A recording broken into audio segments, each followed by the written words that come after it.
In the 20th anniversary of the book, Amuse Ourselves to Death, in 2005, through his son, the author, Neil Postman, once asked, what happened to us when we become infatuated with and then seduced by the technologies and media?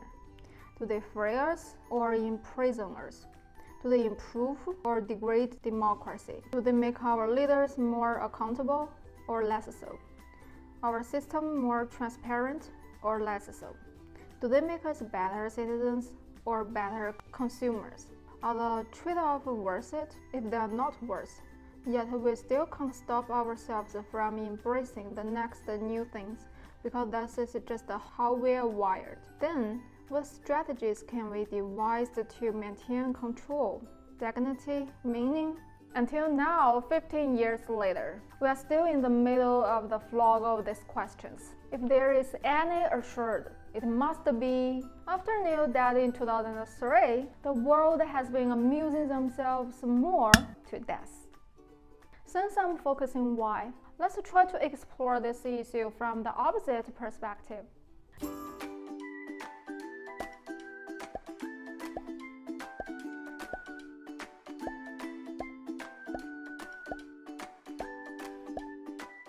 Hi, I'm Miss Webb.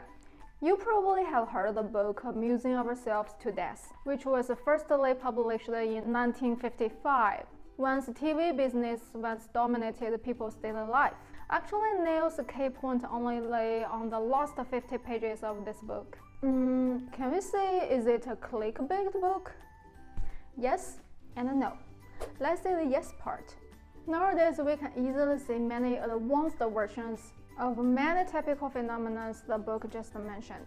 For example, the popular TV era is like our social media one. The 80s peekaboo world. Now, everybody sell themselves, but fear nobody focus on them. The show business then, now attention economy. The misleading news spread on the mainstream media then, now is more ubiquitous on social media. That hardly be killed off. Now we'll try to look at this issue in a positive way. Why can't we amuse ourselves to death? So let's look at our human nature through children's behavior. Usually children's behavior reveals a more honest world to us. Obviously, all children would like to play, right? Not only the popular gaming now, but back then, very early. Peekaboo, Sudoku, you name it. Also, in everyone's growth, actually we must have experienced the harsh battle between just play 1 more minute, please, mom, and okay, let's go back to study. Now, gradually we got used to the supposed study and work. And as adults, games found their new versions. For example, sometimes it's called relationship manipulation. For another time, resources competition, or title competition, position competition, in a more serious and heavy-hearted way, or just like Neil Postman's serious critical thinking in his books. So as we grew, don't we no longer like to play ourselves or amuse ourselves? Honestly speaking, no. We are just domesticated to forget. We just forget how cheerful we used to play, how much we would love to play within our human nature. This is why the entertainment and games in whatever way, in whatever medium, could recall our nature very easily and go viral in a commercial way very fast. For many adults, sometimes they would like to be addicted on this for a while, on purpose, to forget themselves, to forget the daily work around them. Actually, there's no shame at all when we desire to take a break and find something to amuse ourselves on purpose, returning to our human nature as long as it's no harm to others, especially in this fast-paced modern life. As an intellectual who spent his most time in learning and thinking, Neil might have already complained enough 25 years ago when he faced the transition from the reading to the TV media. But he would never think of, the pace of life for now has been ever speed up than ever before due to the development of technologies. Hardly we could find another era where one message can be delivered in a few seconds globally. And such stunning conveniences of information delivery has already changed our life. If you work in finance industry, you must know what milliseconds and nanoseconds trading mean. If you work in IT industry, you must know the order in 724 mean. In e-commerce industry, you must know real-time network mean. I know many people have already felt it's too fast, to them to live on this era because of the information explosion, because of the fast-paced life. Me too. This is why I know how hard we battle ourselves, make a balance between getting sufficient and effective information and keeping our inner peace. So in such fast-paced life, actually as a human being, we do need to assume ourselves by gaming, by entertainment snacks, by movies, or with the help of therapists to release our pressure and emotion. So actually we are not amusing ourselves to death. Instead, we are seeking for an entertaining break. Neil's book also concerned the primary education crisis, when the traditional teaching has been challenged a lot by the assuming activities on media. Teaching as an amusing activity clearly in what they implied about learning is a primary educational issue in America today.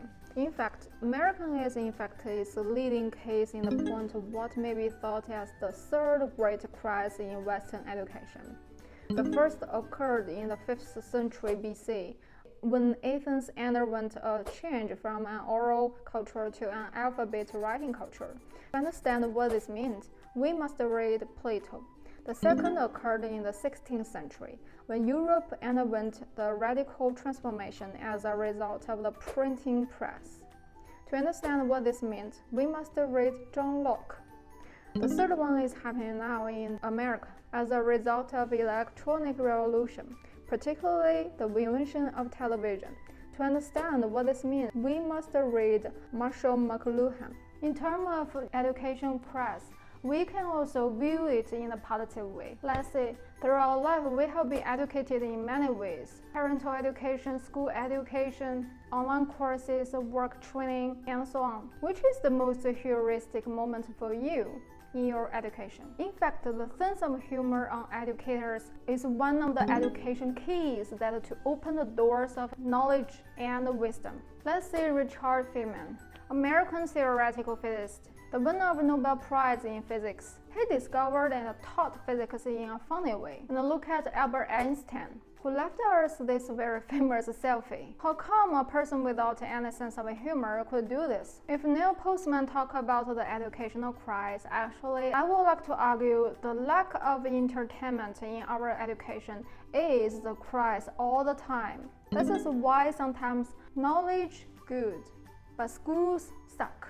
And in this age of information explosion, where the core of education is no longer to pass down what our ancestors believed or discovered, which AI could learn faster and more extensively than human beings.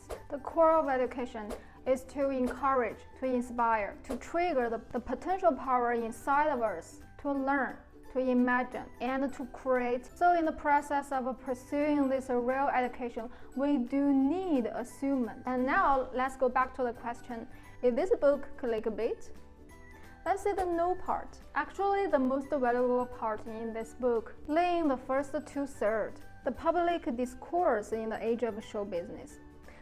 Neil sorted through the historical process of information lens change we have experienced, from a long culture to newspaper to TV.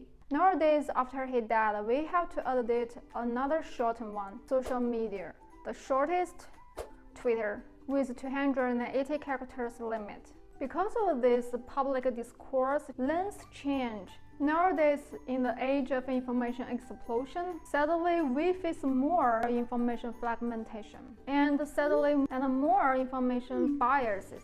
Such a short public discourse is terribly sabotaging us, damaging our natural way in attention, communication, memory, and valuable content spread. In neuroscience, short information flows lead to short attention span. Those negative effects are poor performance at work or school, inability to complete daily tasks, missing important details, communication difficulties in relationship. Also, they also can cause ADHD, especially teenagers. Other signs and symptoms include periods of hyperfocus, time management problems, restlessness and anxiety, disorganization, forgetfulness.